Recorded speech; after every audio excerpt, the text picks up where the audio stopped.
Let us understand how to find direction of induced EMF and direction of induced current in the phenomena of self-induction.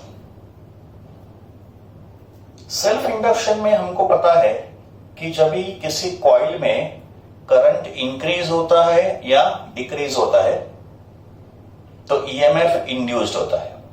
Because of change of current in a coil some EMF is induced in the coil. Okay, and that phenomenon is called self-induction. But Lenz law अगर follow करेंगे तो Lenz law says direction of self-induced EMF या self-induced current is such that it opposes the change in flux. तो according to Lenz law ये जो self-induced EMF होगा ये current के चेंज को अपोज करेगा. Self-induced EMF will oppose the change in current. देखो यहां पे मैंने दो डायग्राम ड्रॉ किए. फर्स्ट डायग्राम में कॉइल है, एक्सटर्नल बैटरी है और टैप की है.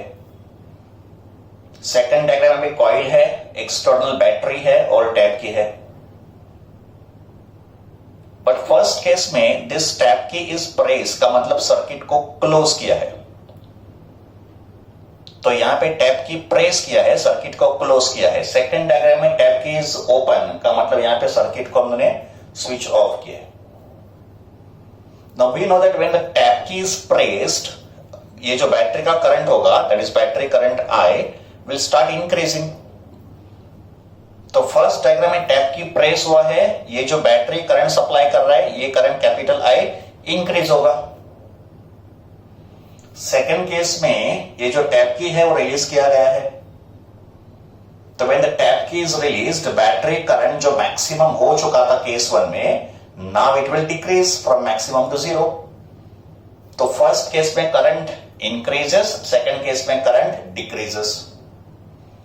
तो दोनों केस में क्या होगा, कॉइल के अंदर ईएमएफ इंड्यूस्ड होगा because of self induction. Let us call induced EMF self-induced EMF by symbol small e and battery का जो EMF है इसको मैंने कॉल किया कैपिटल E. अब ये जो सेल्फ इंड्यूस्ड EMF होगा ये करंट के इंक्रीज को अपोज करेगा फर्स्ट डायग्राम में. तो इस करंट के इंक्रीज को अपोज करने के लिए this EMF will supply is induced current in the opposite direction. इस पॉइंट को बच्चों नोट कर लो. If battery current is increasing, then induced current will be in the opposite direction to battery current. मैंने क्या बोला? If battery current is increasing, then induced current will flow in a opposite direction to battery current. This is point number one. And point number two, if battery current is decreasing, then induced current will flow in the same direction to battery current. I repeat, if battery current is decreasing, then induced current will flow in a same direction to battery current, according to Lenz law. तो पहले case में battery current increase हो रहा था तो induce current will flow opposite to the battery current. तो यहां पे I इन का मतलब I इंड्यूस्ड का मतलब ये इंड्यूस करंट का सिंबल है. I का मतलब करंट, इन का मतलब इंड्यूस्ड. तो induce current will flow opposite to the battery current because इसको क्या करना है, करंट के इंक्रीज को अपोज करना है. तो इस बैटरी करंट के इंक्रीज को अपोज करने के लिए कॉइल में जो इंड्यूस करंट होगा ये ऐसे अपोजिट डायरेक्शन में फ्लो करेगा so as to oppose the increase in current. And therefore ये जो इंड्यूस्ड ईएमएफ होगा सेल्फ इंड्यूस्ड ईएमएफ उसका पॉजिटिव एंड यहां पे होगा, नेगेटिव एंड यहां पे होगा because we know that current flows from positive से नेगेटिव. तो ये होंगे ईएमएफ के पोलैरिटी. डायरेक्शन ऑफ ईएमएफ का मतलब ईएमएफ के पोलैरिटी पॉजिटिव एंड नेगेटिव. तो this end of the coil becomes positive end of EMF and this end of a coil becomes negative end of EMF. तो ये होगा induce self induced EMF का direction और ये होगा induce current का direction. Now since EMF is induced in the coil this coil will work like a battery. तो इस कॉइल को देखो मैंने ईएमएफ की तरह शो किया है, एक सेल या एक बैटरी की तरह शो किया because some amount of EMF is induced. इसका मतलब इस सर्किट का इक्विवेलेंट डायग्राम हम लोग ऐसे ड्रॉ कर सकते हैं. ये है अपना एक्सटर्नल बैटरी और ये हो गया सेल्फ इंड्यूस्ड ईएमएफ। और सेल्फ इंड्यूस्ड ईएमएफ का पॉजिटिव एंड यहां पे है, नेगेटिव एंड लेफ्ट साइड पे है। एंड इसका जो इंड्यूस्ड करंट होगा ये बैटरी करंट के अपोजिट डायरेक्शन में फ्लो करेगा। तो ये हो गया इक्विवेलेंट सर्किट जहां पे हमने कॉइल को एक ईएमएफ की तरह ड्रॉ किया है। अभी सेकंड केस में क्या हुआ है? सेकंड केस में हमने टैप की को ओपन कर दिया। Now when tap key is open, this battery current will decrease from maximum to 0. तो सेकंड केस में बैटरी करंट डिक्रीज हो रहा है, इसके लिए ये जो ईएमएफ होगा ये करंट के डिक्रीज को अपोज करेगा, ये करंट को डिक्रीज होने नहीं देगा। तो फिर इस इंड्यूस्ड ईएमएफ का जो इंड्यूस करंट होगा ये ऐसे फ्लो करना चाहिए in the direction of battery current. तो ये होगा इंड्यूस करंट का डायरेक्शन। तो induced current is in the same direction as battery current when battery current is decreasing, and therefore ये जो induced EMF होगा उसका नेगेटिव एंड ये साइड पे होगा और पॉजिटिव एंड इस साइड पे होगा, बिकॉज इसको induced current इस तरफ सेंड करना है and will current flows from positive से नेगेटिव। तो ये जो induced current होगा ऐसे पॉजिटिव से नेगेटिव फ्लो करेगा। इसका मतलब देखो EMF ने अपना पोलैरिटी चेंज किया है ना, ईएमएफ का देखो पोलैरिटी चेंज हो गया। और वो क्यों चेंज हुआ? बिकॉज उसको क्या करना है, करंट के चेंज को अपोज करना है। तो पहले केस में इंड्यूस्ड ईएमएफ करंट के इंक्रीज को अपोज कर रहा था, सेकंड केस में इंड्यूस्ड ईएमएफ करंट के डिक्रीज को अपोज कर रहा है। तो ये हो गया नेगेटिव एंड ऑफ ईएमएफ, ये हो गया पॉजिटिव एंड ऑफ ईएमएफ। इसका मतलब this coil will behave like a battery या बिहेव लाइक अ सेल, और उस सेल का नेगेटिव एंड लेफ्ट साइड पे होगा, पॉजिटिव एंड राइट साइड पे होगा। तो इस सर्किट को देखो मैंने एक बैटरी की तरह ड्रॉ किया है। तो ये कॉइल है जिसके अंदर ईएमएफ इंड्यूस्ड हुआ है और ये हमारा एक्सटर्नल बैटरी है और ये उसके पोलैरिटी होंगे। तो ये जो सेल्फ इंड्यूस्ड ईएमएफ होता है ये करंट के चेंज को अपोज करता है। That is why self induced EMF is also called back EMF. तो सेल्फ इंड्यूस्ड ईएमएफ का दूसरा नाम क्या है? back EMF. And why it is called back EMF? Because it opposes the change in current. Self inductance, capital H होता है self inductance of a coil. तो self inductance is the property in which current is opposed. तो self induction में जो EMF induced होता है ये current के change को oppose करता है। And to oppose का मतलब inertia. तो self inductance is a measurement of electrical inertia. And what is inertia? It is a tendency to oppose the motion. Mechanics में inertia होता है tendency to oppose the state of motion. तो इस inertia को बोलेंगे electrical inertia. And what is electrical inertia? Tendency to oppose the change in current. तो जैसे mechanics में inertia होता है tendency to oppose the motion, वैसे electromagnetism में electrical inertia is tendency to oppose the change in current. In mechanics, inertia is measured by mass. Mechanics में inertia का measurement body के mass से होता है, जितना mass greater होगा उतना उसका inertia ज्यादा होगा। वैसे इलेक्ट्रिकल सर्किट में जो इलेक्ट्रिकल inertia होगा it is measured by inductance या self inductance. तो self inductance is a measurement of electrical inertia. Electrical inertia का मतलब tendency to oppose the current. And coil क्या करता है? Because of self induction current को oppose करता है। तो we can say self inductance is a measurement of electrical inertia just like mass is a measurement of inertia in mechanics. तो ये हो गया direction of induced EMF and induced current in self induction. Point यहां पे हम लोग note करेंगे। First point को अभी मैंने डिस्कस किया था। फर्स्ट पॉइंट देखो मैंने क्या लिखा है, self inductance plays the role of electrical inertia. Self inductance जो है वो किसी भी सर्किट में इलेक्ट्रिकल इनर्शिया का रोल प्ले करता है। And what is electrical inertia? It is a tendency to oppose the current. तो कॉइल में जब भी सेल्फ इंडक्शन होगा वो इंड्यूस्ड ईएमएफ क्या करेगा? करंट के चेंज को अपोज करेगा। That is called electrical inertia.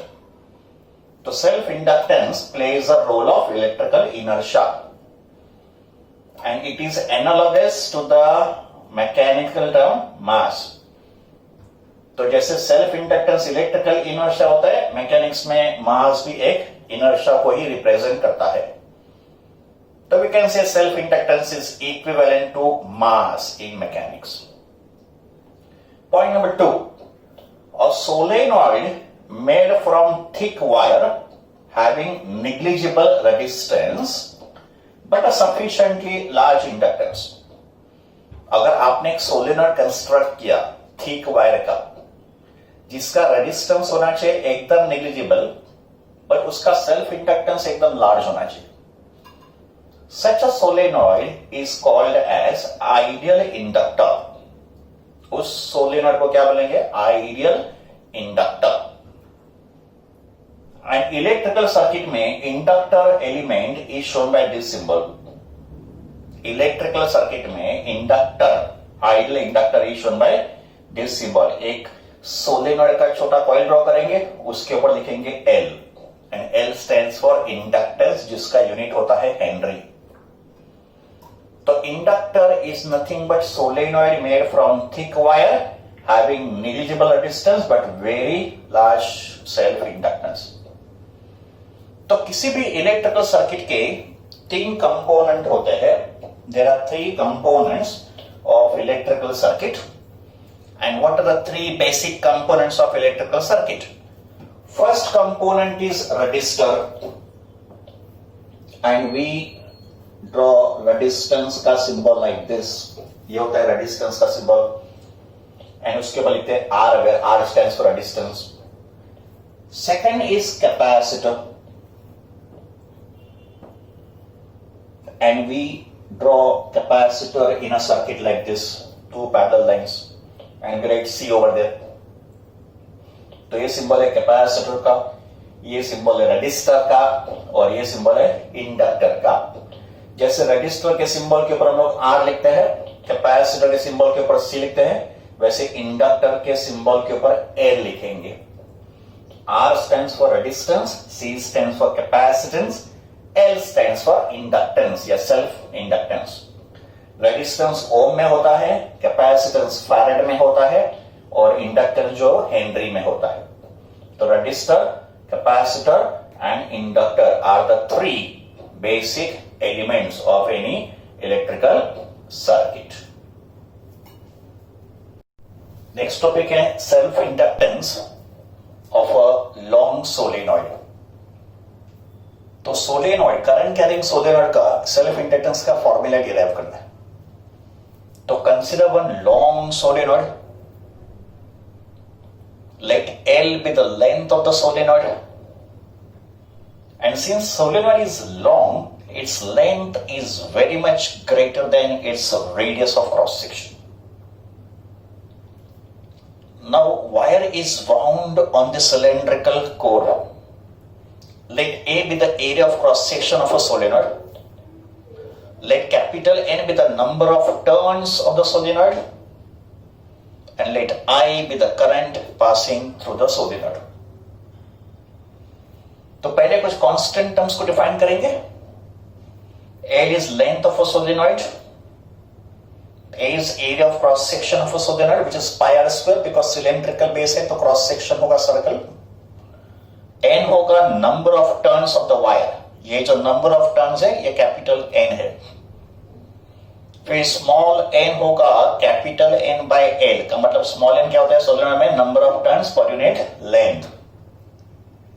Understand the difference between small N and capital N in the case of solenoid. Capital N होगा नंबर ऑफ टर्न्स और small N होगा number of turns per unit length. It is capital N by L, number of turns per unit length. And let I be the current passing through the solenoid. हमको find करना है इस solenoid का self inductance का formula. Step number 1, magnetic field inside the solenoid. If a solenoid is long, then the magnetic field inside the solenoid is uniform. Uniform का मतलब constant. तो at every point inside the long solenoid, magnetic field constant होता है, uniform होता है.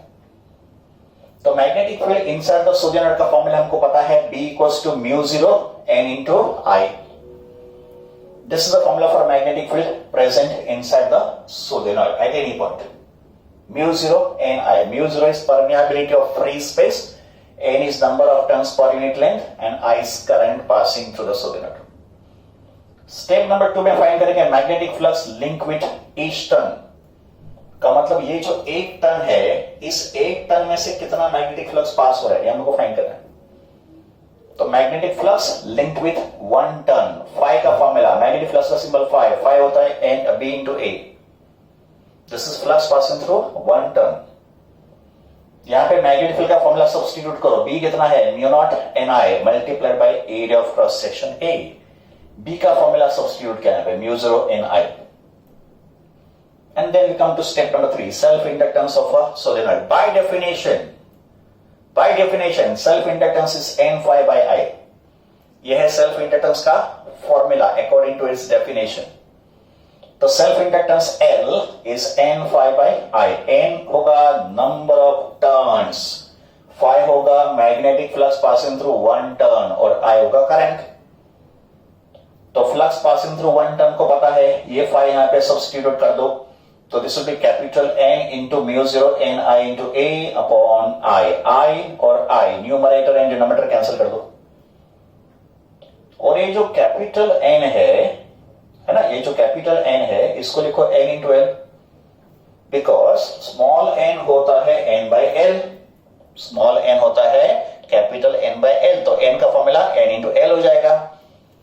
तो ये जो कैपिटल N है इसको लिखो N इंटू एल, है ना, अकॉर्डिंग टू दिस फॉर्मूला। तो फिर ये फॉर्मूला क्या हो जाएगा, म्यू 0 ये N इंटू एल है तो N स्क्वायर हो जाएगा और A इंटू एल बचेगा, I तो कैंसिल हो गया। फर्दर ये फॉर्मूला देखो स्मॉल n के फॉर्म में, अगर मुझे ये फॉर्मूला कैपिटल N के फॉर्म में लिखना है तो I will write small n as capital N by L. ये फॉर्मूला स्मॉल n के फॉर्म में है। If I want to express l in terms of capital N तो मैं क्या करूंगा, स्मॉल n को लिखूंगा n अपॉन l, तो n स्क्वायर कितना होगा, capital N square upon l square, एक l कैंसिल, हमको मिलेगा mu 0 capital N square a by l। तो ये बन गए फॉर्मूले for self inductance of a solenoid, mu 0 small n square a into l या mu 0 capital N square a by l। Small n क्या होता है, number of turns per unit length, capital N क्या होता है, नंबर ऑफ टर्न्स। लास्ट में अगर ये जो कॉइल है, ये जो वायर का कॉइल है, इसको वाउंड किया है on a material having very high permeability, तो if this coil of wire is wound on a material having very high magnetic permeability, that is mu R, mu R का मतलब relative magnetic permeability, तो in that case ये जो self inductance का formula होगा वो होगा mu n square a into L.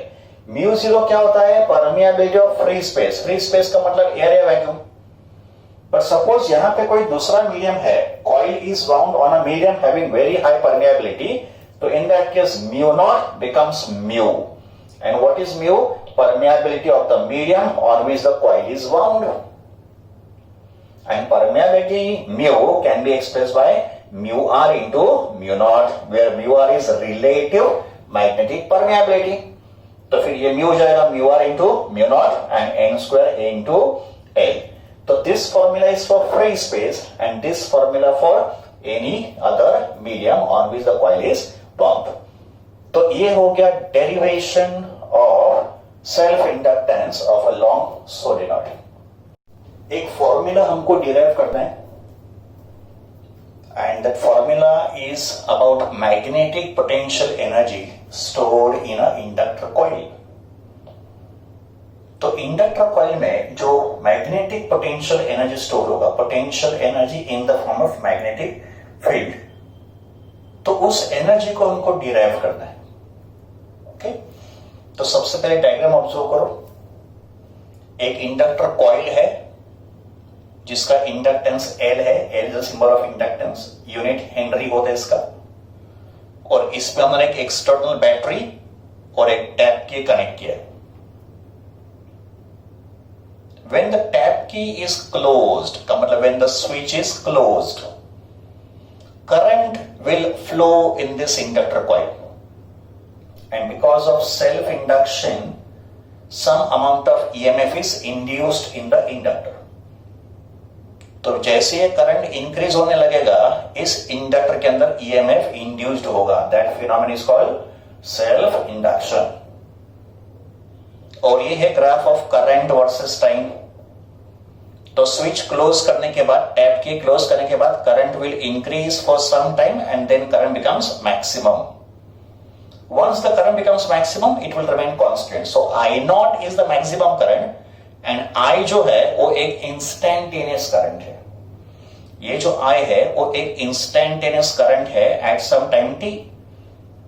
तो जब भी करंट 0 से मैक्सिमम इंक्रीज हो रहा था at certain time t, current का वैल्यू I था. बट ये जो करंट है ये करंट इस EMF से अपोज होगा, लेंज़ेस लॉ. तो सेल्फ इंड्यूस्ड ईएमएफ इस करंट को अपोज करेगा. देयरफॉर इस करंट को पास करने के लिए some amount of work has to be done by this battery. तो this battery, external battery, will have to perform some work to send this current in the inductor और to send this current through the circuit. और इस battery को क्यों work करना पड़ेगा? Because ये जो करंट है ये इंड्यूस्ड ईएमएफ से अपोज हो रहे हैं. तो some amount of work has to be done by this battery to supply this current through the inductor and work done by this battery will be stored in the inductor in the form of potential energy. उस energy को हमको derive करना है. तो let us start the derivation. Okay, point number 1 तो मैंने explain किया कि when a current increases in the circuit, when this I is increasing in the circuit and EMF induced acts opposite to the current. ये जो EMF है वो current को oppose कर रहे हैं. Hence work will have to be done in order to send the current. सबसे पहले हम लोग फाइंड करेंगे एक small work done in a small time dt. तो एक स्मॉल टाइम dt में how much work is done ये हम लोग फाइंड करेंगे. And for that we use equation of power, electrical power. Electrical power is rate of work done and power होता है E into I. Power is E into I. तो यहां पे E होगा induced EMF. E होगा induced EMF and we consider only magnitude of the induced EMF. तो power is dW by dt and that is E into I. Therefore, dW will be equal to EI dt. According to self-induction, magnitude of induced EMF is L di by dt. ये formula हमने self induction में पढ़ा है कि induced EMF जो होता है उसका magnitude L di by dt होता है, multiply by I into dt. dt और dt कैंसिल कर लो.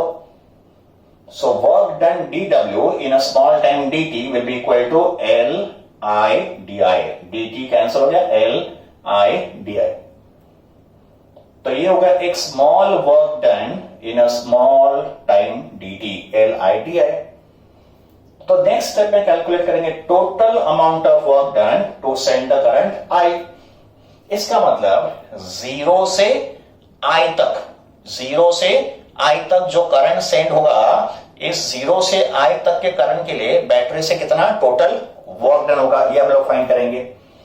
तो total work W will be integration of dW, that is integration of LI DI. Integration I का हो रहा है विद रिस्पेक्ट टू DI, तो करंट के लिमिट्स होंगे 0 टू I. L तो कांस्टेंट है, इंटीग्रेशन हो रहा है I का, तो I will increase from 0 to I. तो limits of integration are from 0 to I. L constant है तो L विल कम आउटसाइड और इंटीग्रल I दिया होगा I square by 2 with limit 0 to I. अगर लोअर लिमिट 0 है तो इसका अपर लिमिट I है, तो आंसर होगा I स्क्वायर बाई 2. इस ब्रैकेट का आंसर होगा I square by 2. Therefore total work done will be equal to 1 by 2 बाहर, तो it is 1 by 2 या half L I square. So this is the work done by the battery to supply the current I in the inductor या in the circuit. It is half L I square, where L stands for inductance of the coil and I is the current. So this is the formula for work done, half L I square. and this work done will be stored as a magnetic potential energy. ये energy potential energy के form में store होगा around the magnetic field. का मतलब इस inductor के around में जो मैग्नेटिक फील्ड होगा उस मैग्नेटिक फील्ड में ये वर्क डन स्टोर होगा एज पोटेंशियल एनर्जी। तो potential energy stored in the magnetic field around this inductor and therefore W equals to potential energy, इसको कॉल करेंगे UB।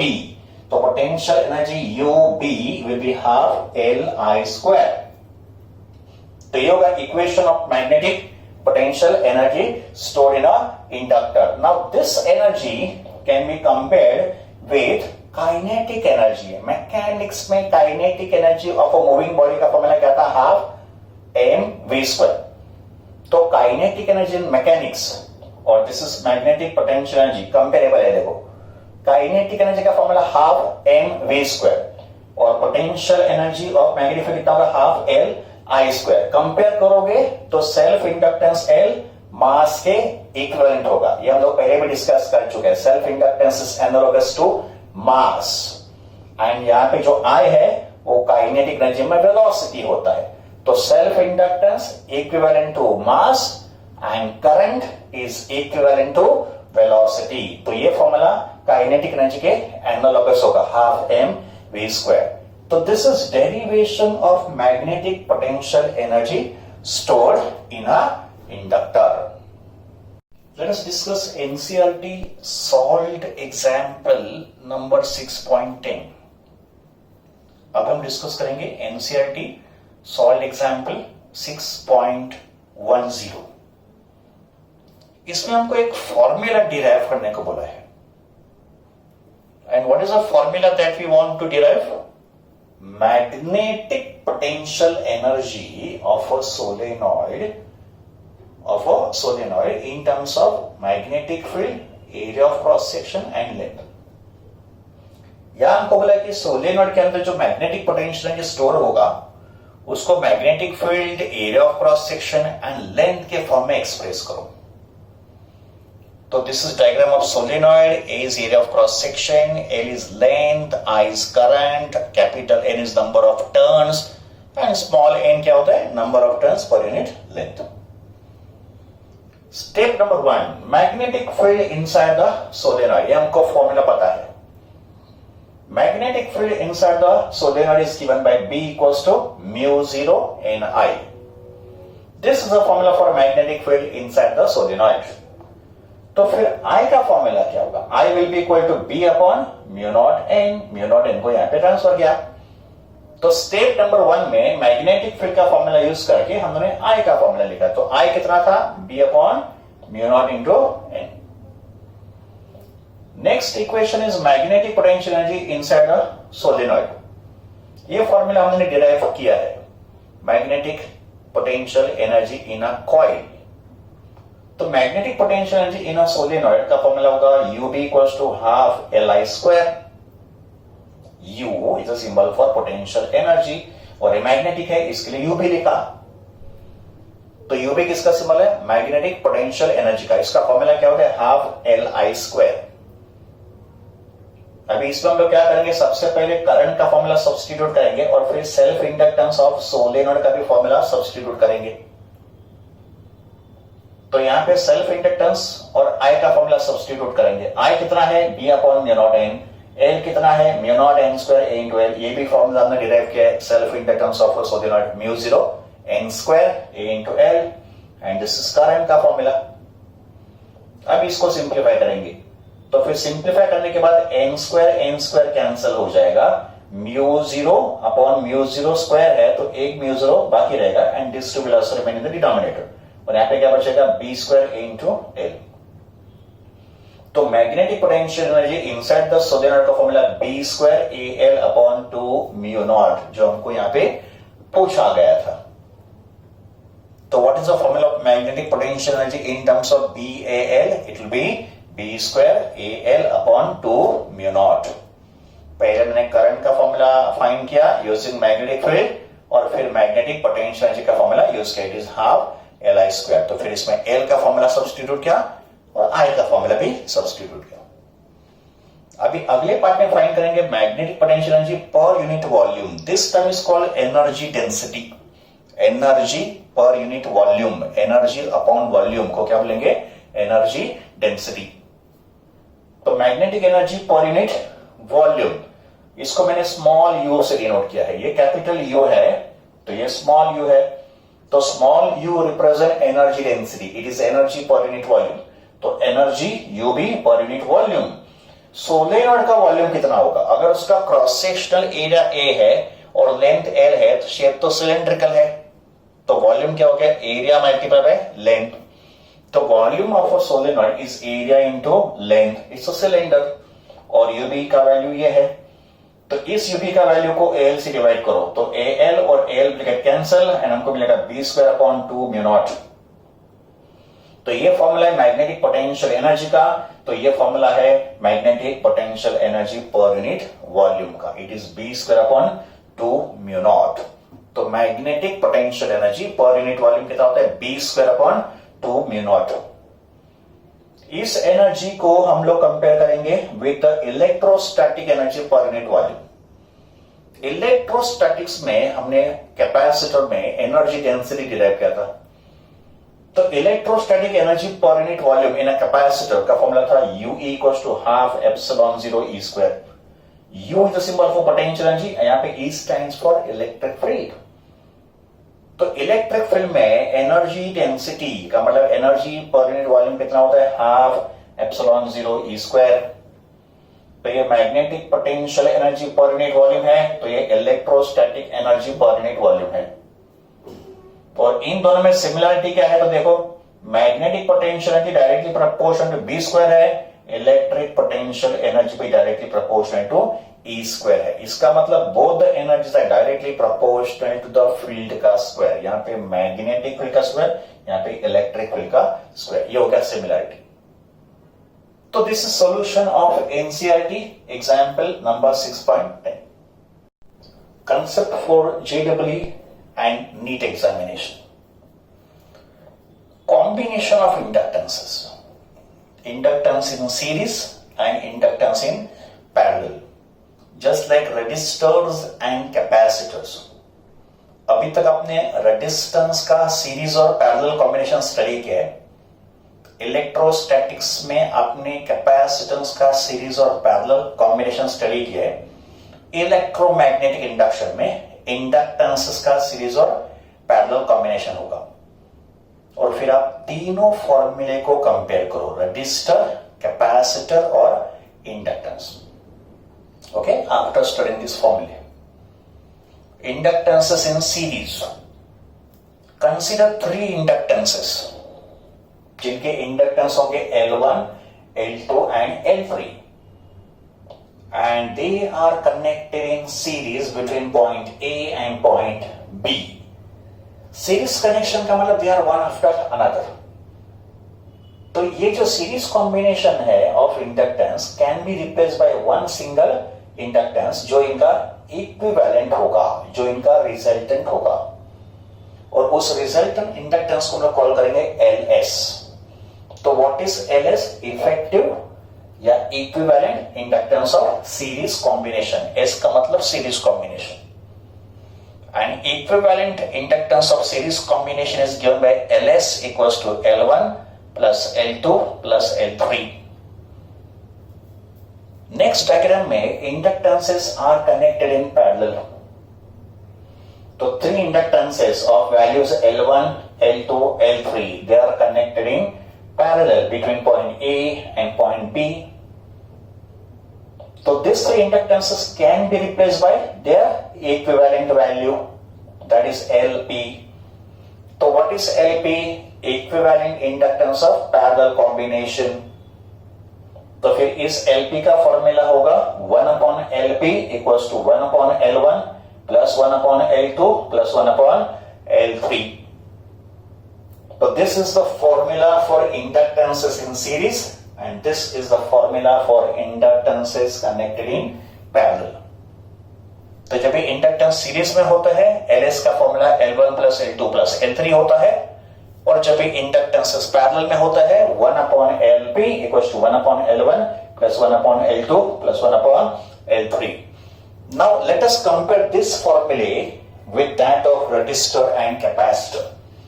जब भी रजिस्टर सीरीज में होते हैं तो वी नो दैट RS का फॉर्मूला होता है R1 plus R2 plus R3. ये हो गया resistances connected in series. And जब भी कैपेसिटर सीरीज में होते हैं तो इफेक्टिव कैपेसिटी का formula 1 upon CS equals to 1 upon C1 plus 1 upon C2 plus 1 upon C3. तो देखो ये हो गया comparison of all the three component. This is inductances in series, this is resistances in series, and this is capacitance connected in series. तो inductor and resistance के फॉर्मूले similar होते हैं, कैपेसिटर में उल्टा होता है. जब भी रेजिस्टेंस ऐसे पैरेलल में होंगे तो इक्विवेलेंट रेजिस्टेंस का formula 1 upon Rp is equal to 1 upon R1 plus 1 upon R2 plus 1 upon R3. Similar formula. And जब कैपेसिटर्स पैरेलल में होंगे तो Cp is equal to C1 plus C2 plus C3. Compare करो inductances in parallel, resistances in parallel and capacitors in parallel. Again we observe that inductance and resistance के फॉर्मूले similar है, capacitor में formula उल्टा होता है. तो ये हो गया एक एंट्रेंस लेवल का concept, inductance in series and inductance connected in parallel.